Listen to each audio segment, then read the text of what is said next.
My Audi A3 had a long-running issue with the ABS. Namely, it worked fine and all, except when you went over, say, 50 miles per hour, the light suddenly came on, along with the ESP light, and it registered a fault code. To fix this, I had to stop, turn the engine off, then back on, and after a few yards, the light went away and everything was great, until I reached higher speeds again. If I only drove in city traffic, it would stay off for weeks on end. And it wasn't always at 50 miles per hour. Sometimes it was 60, sometimes it was 70.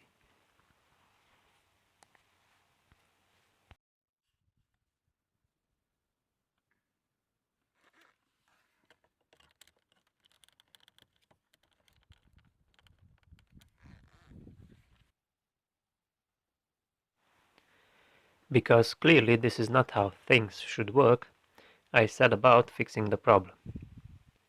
A quick scan with the Wacom, which for those of you who don't know is a Volkswagen Audi Group specific diagnostics tool consisting of an OBD cable and a software called VCDS. Anyway, a quick scan with the Wacom revealed, just as I suspected, a faulty reading on the rear right speed sensor. The VCDS proclaimed that the fault is intermittent and the signal is implausible.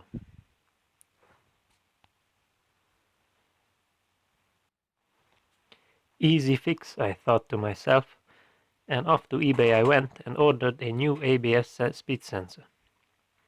As soon as it arrived, I commenced the process of replacing it. By the end of that process, I was reminded yet again that there is no such thing as an easy fix on an old car.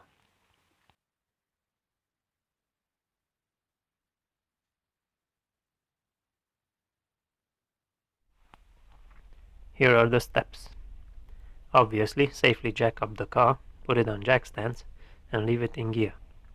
Chuck the wheels, as you won't be able to use the handbrake, and remove the wheel. Now, stick your head behind the hub with a light and locate the sole bolt that holds the sensor in place. It should easily come out with a 5mm Allen key. Remove the wiring plug from the sensor. The sensor itself will not simply pop out, partly because everything is old and crusty, and partly because it has plastic locating fins that were wedged in when it was installed. You'll understand this when you install the new one.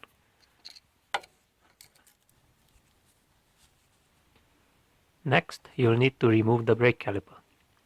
The easiest way to do this is to remove the slider bolts, for which you will need a 13 and a 15mm spanner, and then the pads. Just leave the caliper hanging on one side. After that, remove the brake disc held in place by one Phillips head screw, and now you'll be able to see the end of the sensor sticking out.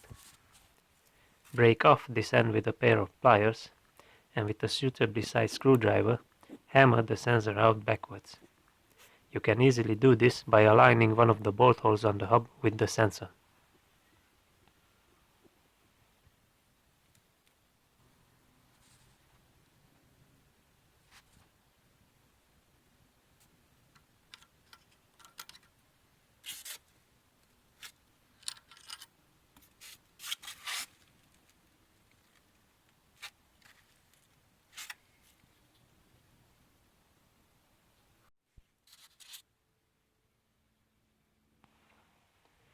Push in the new sensor from the rear, bolt it in place, and connect the plug.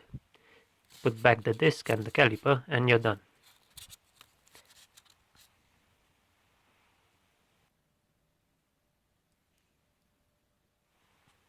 You would be done normally, but not in this case. Now that I had the whole thing apart, I found the real culprit. The A3 uses a magnetic ABS ring on the hub, rather than the old-fashioned toothed wheel.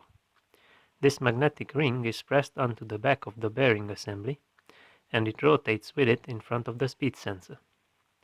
In my case, this ring was deformed, likely by rust or poor fitment, and as it spun, it touched the sensor, shaving off bits of plastic from the tip of the sensor and bits of magnetic material from itself. That's why it was giving out an implausible signal, as the computer said.